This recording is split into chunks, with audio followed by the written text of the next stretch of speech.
वाह वाह वाह वाह, धन्यवाद आपको है अखिलेश जी। आप यदुवंशी बनते हैं, यादव बनते हैं, गौशाला चलाने का काम आपका है, गाय पालने का काम आपका है, कृष्ण के वंशज होते हैं। आज हम गाय पाल रहे हैं, गौशाला चला रहे हैं, उनकी सेवा कर रहे हैं, तो आपको दुर्गंध आ रही है। हमको लगता है आप यादव नहीं है, केवल आप बनते हैं यादव। आप, हमको लगता है आप किसी दूसरे धर्म को ज्वाइन कर लिए हैं। समाजवादी पार्टी भाजपा से लड़ते लड़ते कब सनातन विरोधी हो गई, इसको स्वयं अखिलेश यादव जी को आज विश्लेषण करना चाहिए। अरे वाह वाह वाह वाह, धन्यवाद आपको है अखिलेश जी।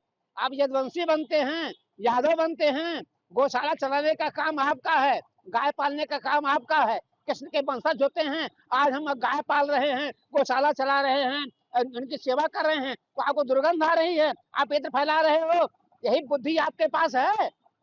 आप सपा के राष्ट्रीय अध्यक्ष बने हुए हो, गाय पालने वाले को, गौशाला पालने वाले को आप दुर्गंध फैला रहे हैं। आप जो है इत्र बेच रहे हो। कन्नौज, मुझे पता है कि इत्र में कितना घोटाला हुआ था, कितना आप लोगों ने किया था। आप सांसाई भाषा बोले हो, कभी राणा सांगा को उल्टा सीधा बोले हो, कभी औरंगजेब तरफदारी करे हो। अरे धन्य है अखिलेश जी, बुद्धि ठीक हो जाए। मैं तुमसे प्रार्थना करता हूँ, एक बार अयोध्या में आ जाओ, हनुमानगढ़ी में जाकर प्रणाम करो, राम जी को प्रणाम करो, अपने सैफई में हनुमान जी के मंदिर में जाकर प्रायश्चित करो, तुझे कोई माफ करने वाला नहीं है। जो व्यक्ति ये कहता हो कि गौशाला में दुर्गंध आ रही है, वह व्यक्ति यादव कैसे हो सकता है? तुम यादव कैसे हो सकते हो? तुम गोपालन कैसे कर सकते हो? है तेरे पास बुद्धि जवाब देने के लिए? सुधर जाओ, सुधर जाओ, अब सत्ता पाने वाले आप नहीं हो।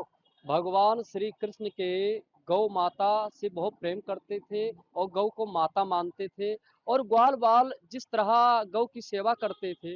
और आज यादव समाज में अखिलेश यादव जी हैं, और उनको गौ के गौशालों से गंध की बदबू आ रही है। वो कह रहे हैं बीजेपी गंध सूंघ रही, हम तो इत्र और सुगंध फैला रहे हैं। ये कहाँ मानसिकता गया, ये कहाँ संतुलन खो गया है उनका। उनको तो सोचना चाहिए कि हम यादव हैं, तुम इस तरह यादव हो। ए यादव लोग तो गौ माता और गौशाला खोलते हैं, गौ सेवा करते हैं, और तुम गौशाला के बदबू बता रहे हो। हमको लगता है आप यादव नहीं है, केवल आप बनते हैं यादव। आप, हमको लगता है आप किसी दूसरे धर्म को ज्वाइन कर लिए हैं, इसीलिए आपको गौशाला के जो बदबू है उसको आप गंद मारा। आप यादव नहीं है। आज से आपको मैं यादव नहीं कहूंगा अखिलेश यादव जी।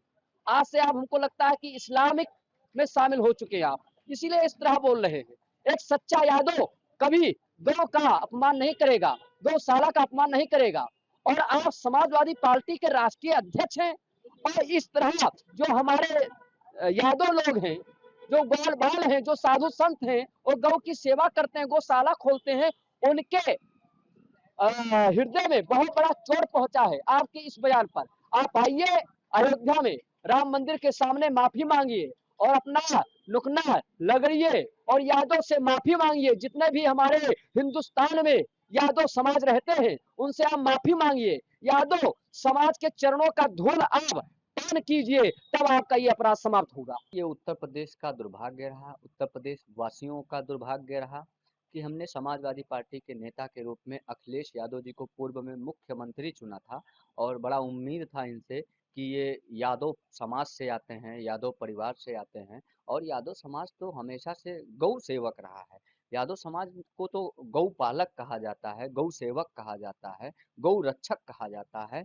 इस प्रकार की अपेक्षा नहीं थी कि जब सत्ता से बाहर होंगे तो इस प्रकार की बयानबाजी करेंगे। समाजवादी पार्टी भाजपा से लड़ते लड़ते कब सनातन विरोधी हो गई, इसको स्वयं अखिलेश यादव जी को आज विश्लेषण करना चाहिए। जिस प्रकार से वो साधु संतों के ऊपर अपमानजनक बयान दे रहे थे, प्रभु श्री राम पर अपमानित बयान दिया जा रहा था, अब उसी लाइन में एक कदम आगे बढ़ते हुए मैं मानता हूं कि ये सर्वाधिक यादव समाज को ही पीड़ा देने वाला बयान है कि गौशाला से दुर्गंध आता है। और भाजपा ने यदि गौ रक्षा के उद्देश्य से प्रदेश में गौशाला का निर्माण करवाया है, तो उस पर तीखी प्रतिक्रिया देते देते ये, भाजपा पर प्रतिक्रिया देते देते ये सनातन पर ही तीखी प्रतिक्रिया देने लगे। और मैं मानता हूँ कि न सिर्फ उत्तर प्रदेश बल्कि भारत के हर घर में गौ सेवक पाए जाते हैं, और भारत के हर घर में गौशाला होती है। हमारे यहाँ तो जब पूजा पाठ होता है तो गौ माता के गोबर से घर को लीप के पवित्र किया जाता है, और उसकी खुशबू से पूरा घर जो है सुगंधित हो जाता है और पूरे घर में सकारात्मक ऊर्जा का संचार होता है। लेकिन दुर्भाग्य है कि ये तथाकथित नेता जिन्हें हम बड़े-बड़े पद पर बैठा देते हैं, वही नेता हमारी गौ माता पर, हमारे गौ सेवकों पर, गौशालाओं पर और उन राजनीतिक पार्टियों पर भी जो सनातन की कहीं न कहीं सेवा करने की इच्छा रखती हैं, उस पर तीखी प्रतिक्रिया देते हैं। ये मैं मानता हूँ कि सनातन पर सवाल खड़ा किया जा रहा है, गौ माता पर सवाल खड़ा किए जा रहे हैं।